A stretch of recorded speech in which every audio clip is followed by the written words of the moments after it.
Hi, I'm Sven. One more thing about carbon emissions.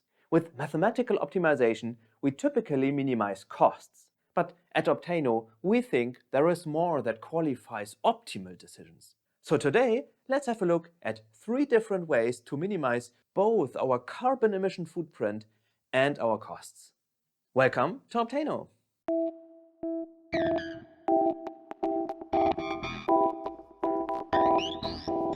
In mathematical optimization, we always pick decisions with minimal costs, and most of the time, costs means money. In theory, we can say pick the decisions with the least carbon emissions. But in practice, this is not what managers ask for yet. But there are ways to minimize carbon emissions while optimizing our costs. The easiest is simply to put a price tag to them. So whenever we make decisions, costs of carbon emissions are part of the overall costs, which we minimize using optimization. Easy to understand, easy to implement. If there is more commitment, we can go a bit further and apply an upper bound for carbon emissions. Then we can apply rules.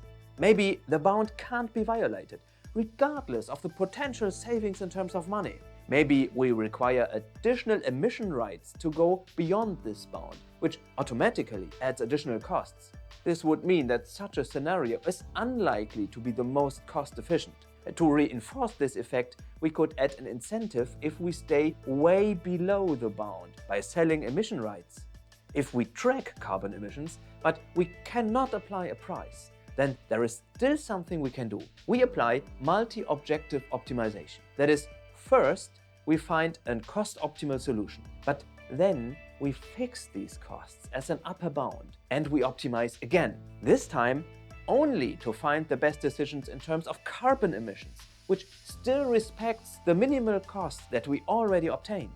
And maybe we can even add some slack to this limit, because it's worth it.